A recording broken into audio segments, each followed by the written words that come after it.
कभी आपने परिंदों को देखा है कैसे वो आसमानों पर राज करते हैं? तो अब हम इस टॉपिक में पढ़ेंगे कि परिंदे कैसे इजीली आसमान पे जो है वो उड़ सकते हैं और उनके स्केलेटन में ऐसी कौन सी मॉडिफिकेशन आई जिसने उन्हें इतना लाइट वेट कर दिया और उनके फोर लिम्स को मॉडिफाई किया और वो आसानी से काफी हजार किलोमीटर तक डिस्टेंस जो है वो कवर कर सकते हैं। अगर मैं बर्ड्स के स्केलेटन की बात करूँ तो जो उनकी हड्डियां होती हैं उसके अंदर काफी ज्यादा लार्ज स्पेसेस होती हैं, जिसकी वजह से मैं कह सकती हूँ कि जो बर्ड्स का स्केलेटन है वो पोरस होता है। पोरस होने की वजह से जो बर्ड होते हैं वो काफ़ी ज़्यादा लाइट वेट होते हैं। यानी अगर आप चिड़िया को देखो, आप हमिंग बर्ड को देखो या आप अपने आसपास रहने वाले रॉबिन्स वगैरह को देखो तो आपको नज़र आएगा कि वो कितने साइज में छोटे और कितने लाइट वेट होते हैं। फिर उनके पास जो उनका स्टर्नम था वो मॉडिफाई हुआ इनटू कील। अब क्योंकि हमने जब मछलियों का पढ़ा था तो आपने मछलियों में देखा था कि मछलियों के अंदर स्ट्रीमलाइन बॉडी थी और वो स्ट्रीमलाइन बॉडी किसी भी चीज़ को चीरने में और तेज़ी से फॉरवर्ड मूव करने में हेल्प करती है। तो इसी तरह क्योंकि परिंदों ने हवाओं को चीरना था या हवाओं के अंदर स्ट्रीमलाइन तेज़ी से जो है वो फ्लाई करना था, सो दैट्स व्हाई उनका स्टर्नम मॉडिफाई हुआ इनटू की। स्टर्नम जो है वो हमेशा इस साइड पे हमारे पास जो रिब केज की बीच वाली हड्डी है इसको हम लोग स्टर्नम कहते हैं।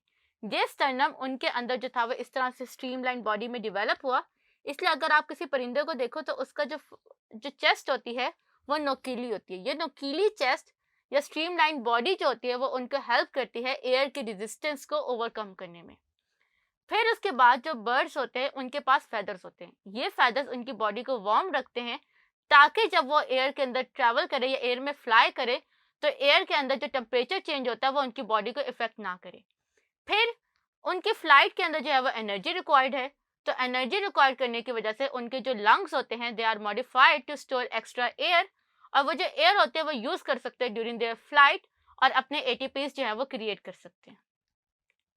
अब बर्ड्स जो होते हैं वो दो तरह के मोशंस जो है वो क्रिएट करते हैं। पहली होती है passive flight. Passive as the name show it means कि इसके अंदर नो एनर्जी रिक्वायर्ड। अगर आपने पैसिव फ्लाइट को अंडरस्टैंड करना हो तो आप जहाज को देखो। जैसे आपने परिंदों या चील को देखा होगा कि चील कैसे अपने परों को फैलाकर हवा में जो है वो इस तरह से रोटेट करती है, इसको हम लोग ग्लाइडिंग मोशन या पैसिव फ्लाइट कहते हैं। इस फ्लाइट के अंदर जो एनर्जी रिक्वायरमेंट होती है वो सबसे ज़्यादा कम होती है।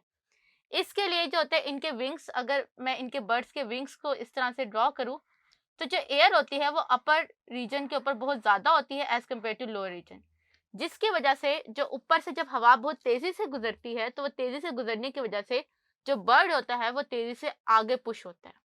सो दैट्स वाई जब ये बर्ड्स होते हैं अपने परों को खोल कर हवा की एनर्जी को यूज़ करते हुए जो है वो ग्लाइड करते हैं और इस ग्लाइडिंग की वजह से इनकी जो एटीपी होती है वो सबसे ज़्यादा कम यूज़ होती है। देन हम बात करते हैं एक्टिव फ्लाइट की। एक्टिव फ्लाइट बर्ड के फ्लैपिंग को कहते हैं। फ्लैपिंग मीन्स के पर को वो तेजी से जो है वो फड़फड़ाते हैं। जब वो पर को फड़फड़ाते हैं तो उसकी वजह से जो एयर होती है वो परों के ऊपर से बहुत तेजी से गुजरती है।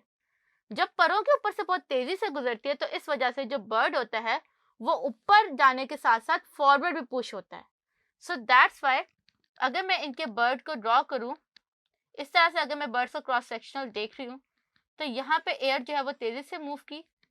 अब एयर नीचे कम है ऊपर ज़्यादा है, सो इस तरह तेज़ी से मूव करने की वजह से जो परिंदा है वो फॉरवर्ड भी पुश होगा और विंग के नीचे बार बार फ्लैप करने की वजह से अपवर्ड भी पुश होगा।